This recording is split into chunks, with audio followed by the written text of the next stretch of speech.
Emotionally drained and surrounded by the victorious Germans, Stuart Pearce was to suffer a further humiliation. He was selected for a random drug test and was holed up in a room waiting to be tested with 2 members of the German team.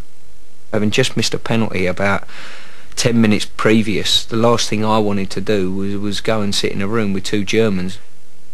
It was that hot, we were losing probably about 7-8 pounds per matches in sweat. I couldn't have a pee for love nor money. Schiltz come in, done one and went again straight away, so that just left me with 2 Germans sat there. If someone come in, you wouldn't know who'd won and who'd lost out the 2 nations. They were very humble. I don't know whether 2 English players would have been that humble, and it taught me a little bit of a lesson actually, how humble they were on that day. Dehydrated and depressed, Psycho had to drink 8 litres of water in order to give a sample. Later that night, reflecting on the match, a final irony awaited him. So as luck happens, we had a dustbin that was one of those tin bins. Just rolled that over by the side of the bed. Every time I wanted to go a wee, I would just lean over at the side of the bed, have a wee, and then roll back into the bed again. Got time to sort of think about it overnight. I think Shelley and I sat up talking actually to about 3:30 in the morning. Was wondering how he was feeling and how he was coping with it. When I woke up in the morning, it must have been that much full up.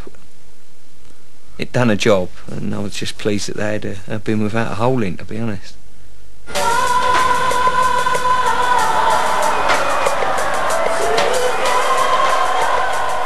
Italia 90 changed the image of football.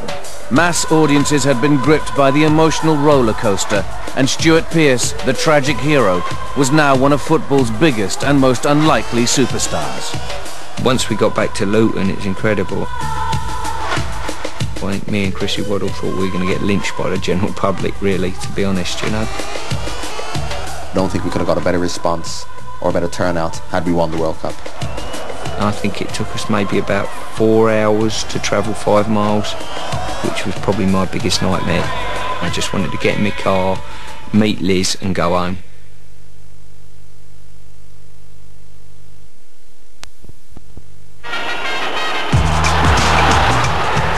The warm glow of Italia 90 spread over league football and attendances increased.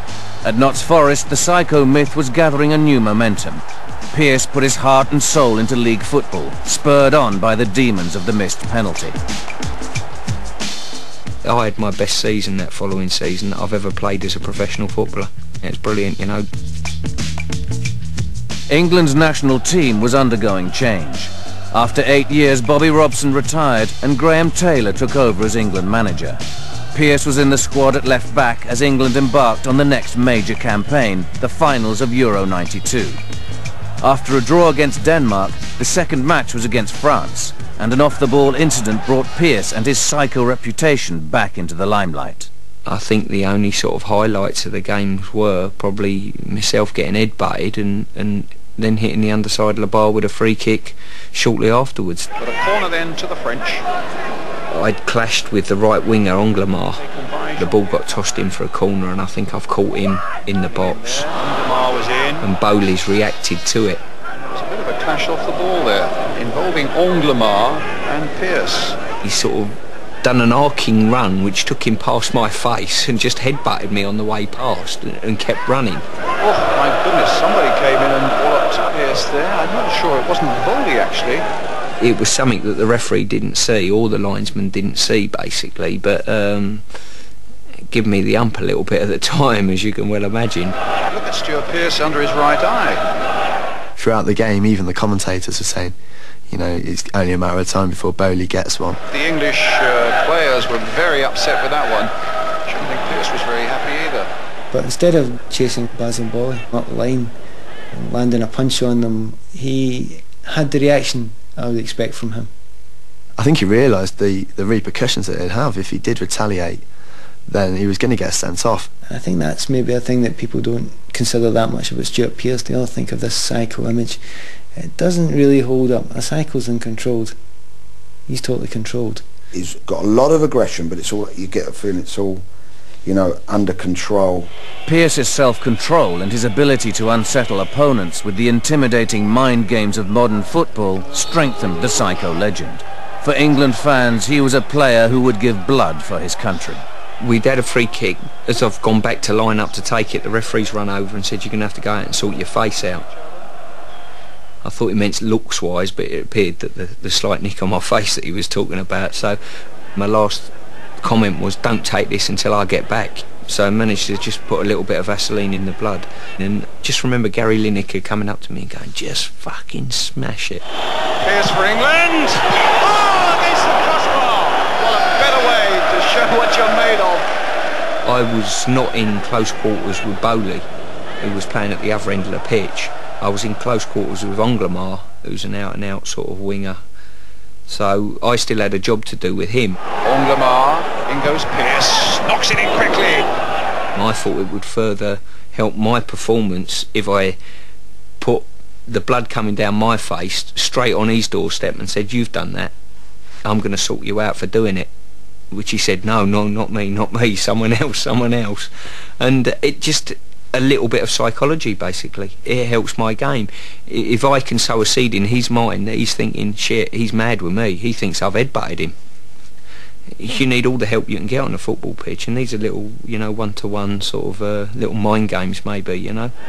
Despite the bloody mind games, England only drew with France, and in the next match found themselves neck and neck with Sweden and desperate to stay in the tournament. Taylor made the momentous and controversial decision to substitute Gary Lineker. In the furore, the captain's armband was passed to Stuart Pearce. Obviously I jumped at, you know, it's a massive honour to be asked to captain your country. Probably the biggest honour that's been bestowed on me in my professional career. Beaten by Sweden, Taylor's England came home to ritual humiliation. In 1994, England failed to qualify for the World Cup, and Graham Taylor was sacked. Wholesale changes were required, and the future of several players, including Pearce, hung in the balance. One man stood out as the saviour of England, the gregarious Terry Venables. When I took over, my first phone call to Stuart Pearce was to tell him, you know, I was going to look at Graham Lasso at left back in that position, and I wanted to know what he felt.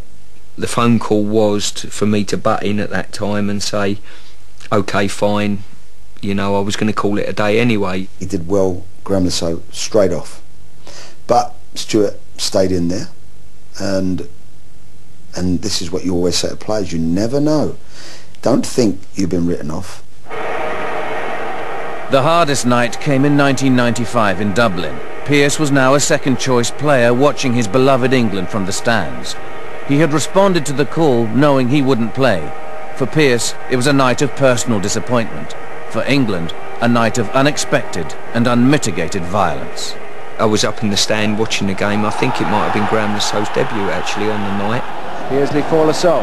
Normally when you go to Ireland, Ireland's perceived as a fun place, so you thought, well, we're going to get some fans go over there, but they'll have a good time, few Guinnesses. There's no sort of history of nastiness, I don't think, between the Republic, and especially this game. It was a friendly as well. The game started off and we weren't playing particularly well on that day. Sheridan, Kelly ahead of him, played in for him. Kelly!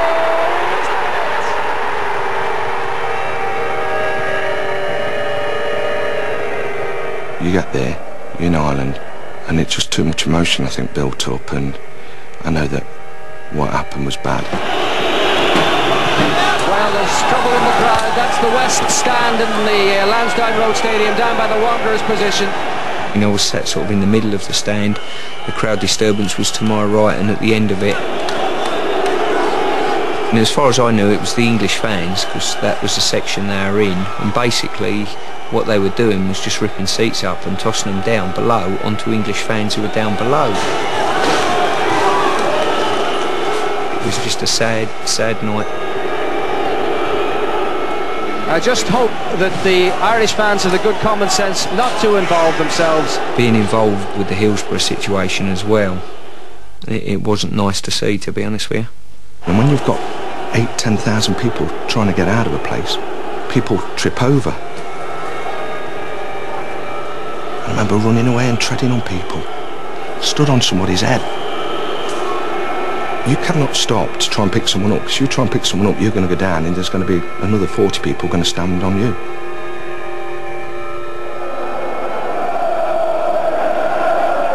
dark side of English patriotism had triumphed. The game was abandoned after just 27 minutes of play, and the real psychos turned football over.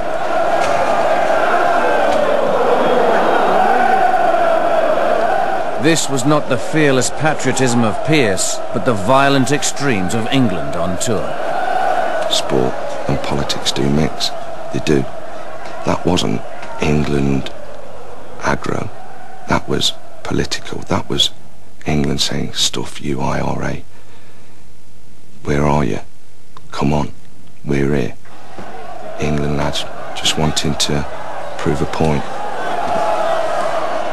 I don't deem seeing a lot of nationals from your country on a foreign shore having a punch-up and a riot against the police as promoting the country in the best light. You've got to respect other nationalities before I think that you can probably enjoy your own nationality and your own identity. I was very disgusted to be English, to be fair, on that night. Yet again, the travesty in Dublin set football back, putting England's bid to host Euro 96 in grave doubt. Imagine England being barred from Europe and not being involved in Euro 96, the loss that would have been. I know from a personal point of view alone, it was an absolute fantastic tournament. England supporters were at the heart of the trouble in the name. As the press speculated, FIFA met to decide England's fate. Narrowly, they conceded, and England was allowed to host the tournament. England desperately needed international match practice, but fearful of trouble if they played in Europe, Venables arranged games in the Far East. It was a disaster waiting to happen. Well, I remember I drew the short straw on the way to try, and I had to sit next to Gaza for 10 hours. Paul, I think he'd just won the double with Glasgow Rangers that weekend. He'd had a couple of beers, because he's a bad flyer at the best of times. The steward had enough of him, and Gazza's ended up patting him round the side to get his attention. And something that you don't often see on an aeroplane, a steward punching a passenger. And it was, he's just give Gazza a little rabbit punch on the side of the head and walked off, all in one motion, like. And then he got hold of the pilot, and the pilot had to say, you know, that you've got to calm down, son. They were going to do a stopover in Moscow to throw him off. And Gazza's bottom lip started going again, and turned round to us and said, he's going to throw me off in Russia, he's going to throw me off in Russia. It's probably one of the funniest things I've ever seen, to be fair. But Gascoigne's problems were just beginning. England won in China, but victory was unconvincing, and the press were hovering for a story. Gazza duly obliged. Terry had said, right, yous have done the job, lads, yous can have a beer tonight. It was Gazza's birthday. I'd been advised not to go out that evening. And I thank the person who advised me. I'm not going to say who he is. I said, I'm not going out tonight. And he said, why not? I said, it just ain't worth it. I said, the boys would go out, they'd be stood all around, everyone knows who you are. In my experience, he said, when some of the lads go for a drink, you'd think they'd never had a drink before in their lives. Tonight in Hong Kong, nightclubbers were finding out what some of England's footballers do on a night off. I went along with him as part of the as a member of the staff, just to make sure that everything was okay. They decided to go on this chair, and then they'd had a cocktail. They started ripping each other's shirts. You tried to stop them from doing, but young lads are young lads. People had cameras in there and they're taking photos of them. The press salivated over another football scandal, and as Euro 96 neared, England's reputation had taken another battering. This absolutely just fell in their lap, to be honest. We had pictures of the boys in dentist chairs and God knows what else, which I looked at it and it tickled me, to be honest with you.